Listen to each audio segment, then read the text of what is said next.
por sua vez, vai se apropriar dessas 10 leis e nos apresentar também, através da psicografia do médico Divaldo Franco, uma série de mensagens para reforçar, ratificar tudo quanto ele, Jesus, nos apresentou quando esteve conosco.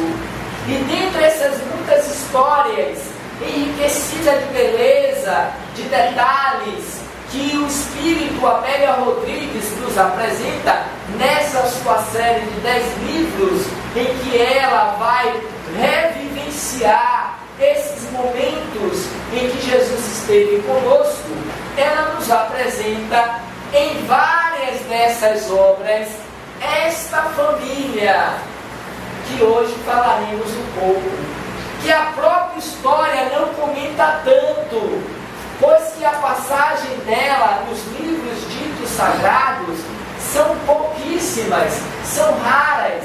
Ela não teve as irmãs Marta, Maria e Lázaro, que ficaram mais conhecidos pelo aquele fenômeno da ressurreição,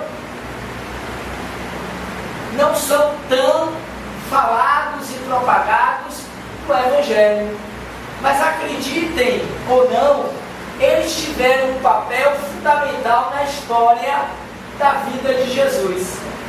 Porque lá era, na casa de Marta, de Maria e de Lázaro, irmãos entre si, o local onde Jesus mais ia e pernoitava e ficava quando se dirigia à cidade de Betânia.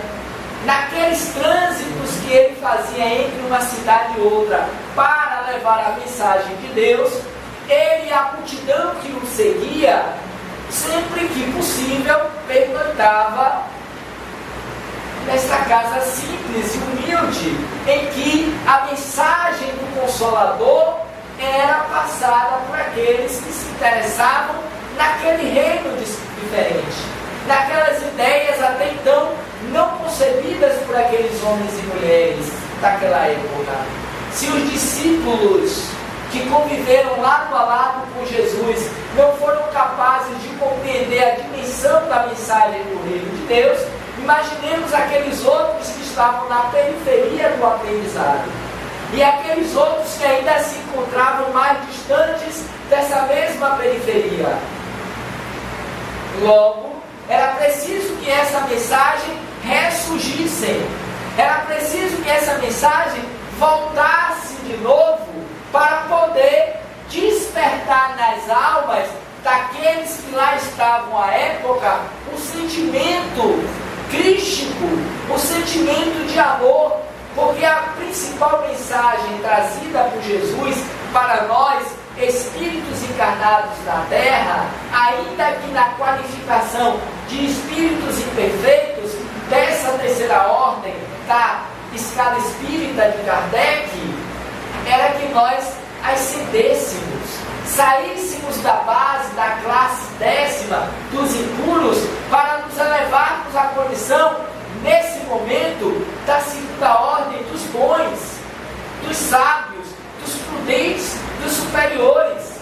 São as classes que caracterizam essa segunda ordem, que certamente não serão por esses dias.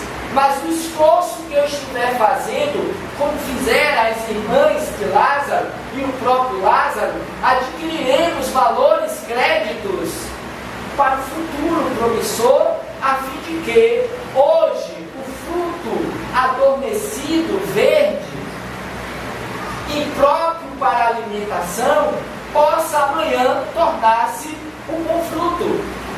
E ao invés de ser juntado para ser queimado, possa ser juntado e colocado dentro do celeiro para alimentar almas, para alimentar a fome de muitos. Porque disse Jesus também que a palavra que o homem não viveria apenas do pão, mas também da palavra de Deus, que é o alimento da alma.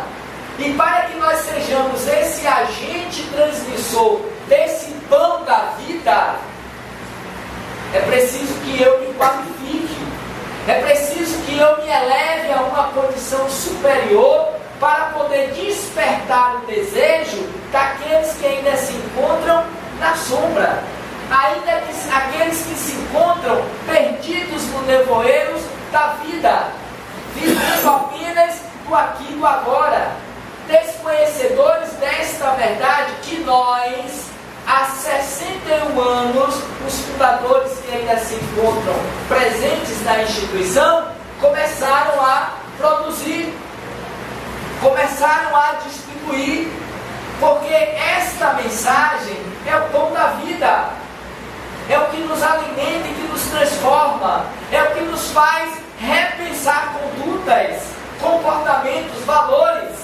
porque se nós nos analisarmos há 10 anos atrás para hoje, veremos o quanto nós mudamos em muitos aspectos, até mesmo na cor dos cabelos.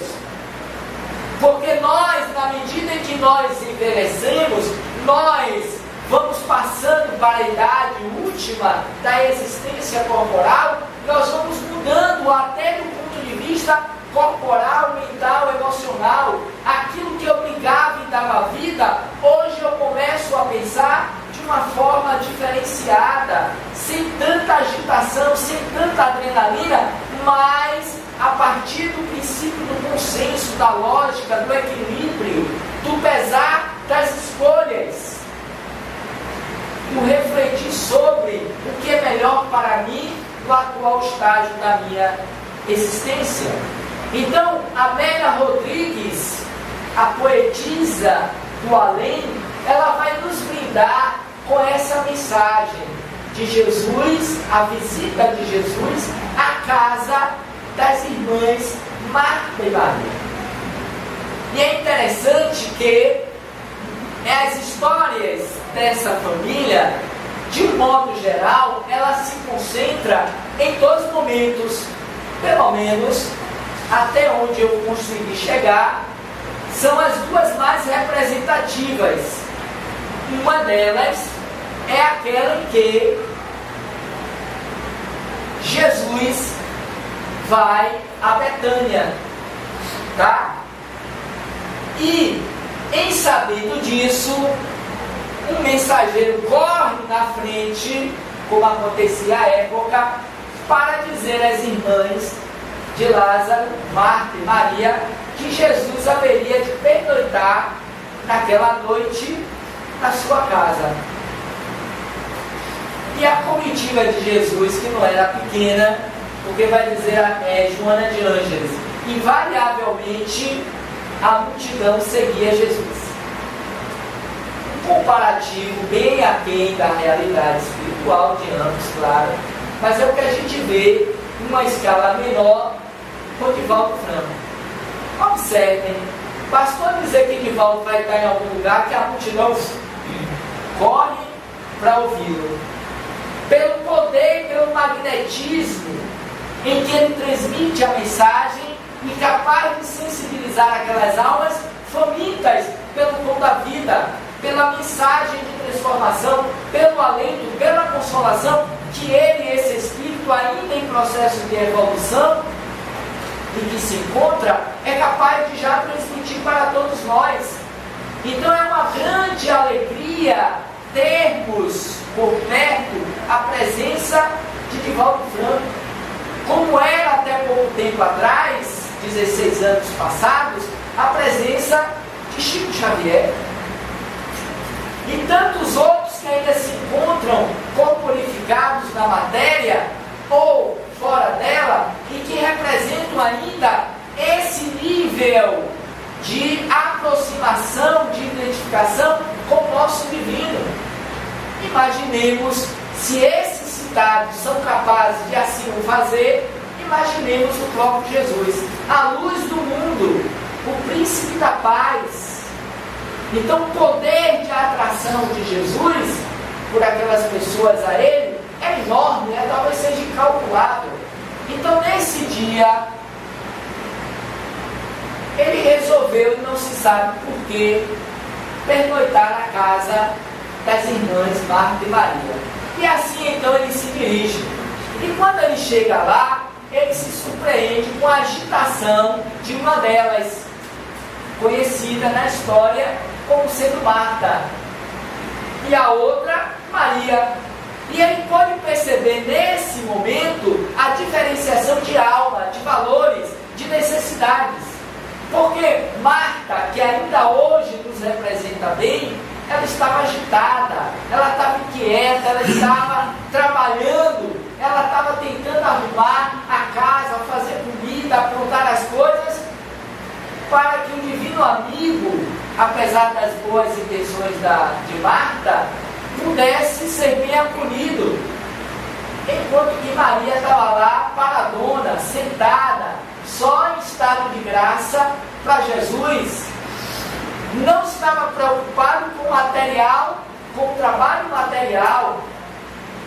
E Marta, na sua ansiedade, na sua inquietação, ela percebe. E ela então vai reclamar com Jesus. Jesus manda Maria vir me ajudar. E Jesus compreende a dimensão do estado em que aquela alma se encontrava. E ele então lhe devolve dizendo: Marta, Marta, preocupa-te com muitas coisas, mas apenas uma coisa lhe basta. Esta Maria percebeu, e não cabe a mim tirar dela. É uma das passagens que lhe envolve a família de Lázaro com as irmãs Marta e Maria. Nessa especificamente ele não está presente, ele não é citado, mas é representativo 2018 anos depois, porque nós somos representados por Marta. Observe que o mundo está em transição, não é assim? A proposta é que nós nos eduquemos para essa transição. E nessa transição, a ideia é: desacelere, diminua os passos, não corra tanto, observe os lírios dos campos, as aves dos céus, aquiete-se, entra em um estado de meditação, de silêncio. O convite dessa transição planetária é o apacentamento das nossas ovelhas internas, conforme disse o próprio Cristo em relação a Simão Pedro. Pedro, se me amas verdadeiramente, apacenta as minhas ovelhas, deixando-as quietas, tranquilas, apaziguadas com a própria alma.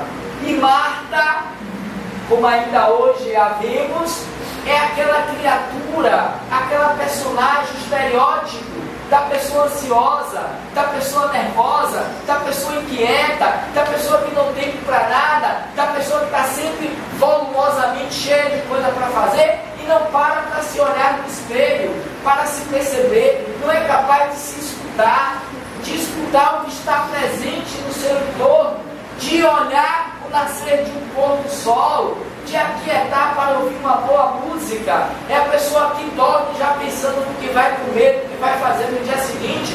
E o próprio Cristo disse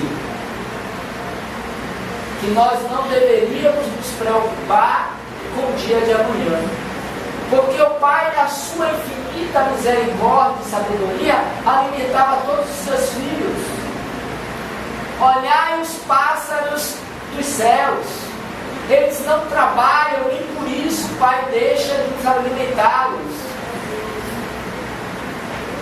Não vos preocupeis com o dia de amanhã, porque as preocupações de hoje por si só já se bastam. E nós vivemos nessa adrenalina, nessa inquietação, que à época, para os padrões vigentes, assemelhavam-se ao comportamento de Marta.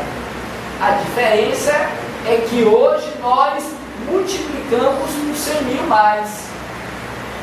Porque na época de Marta, de Maria, não tinha lá a internet, não tinha lá o computador, não tinha lá o smartphone, não tinha lá o shopping da vida, não tinha lá o Natal. Essas inquietações que nos mobilizam e que nos tiram do centramento. O Consolador está aqui, mas dessa consolação? Quem se apazigua ao entrar aqui e ouvir a música que tocava pelo companheiro ou pela música da vitrola? Quem aqui é capaz de parar de ler uma mensagem e entrar em conexão com o seu divino? É o que fizeram a Maria. Maria entendeu que ali estava presente o mensageiro de Deus. E para ela nada mais bastava, era o Mestre Jesus que adentrara a sua casa. O que mais importa? Nada. A mensagem entrou na nossa casa há 161 anos. E a gente não consegue perceber a presença dela na doutrina espírita. Percebem? Porque os livros estão lá. Eu tenho a codificação completa, eu já li toda ela, mas continua tão imperfeito de terceira ordem quando não tinha. Porque não se esforça para ser melhor. A mensagem desse encontro de Jesus na casa de Marta e de Maria representa isso, o novo divino que nós precisamos perceber dentro de nós. Não é na casa exterior da arrumação. A arrumação que nós transferimos para fora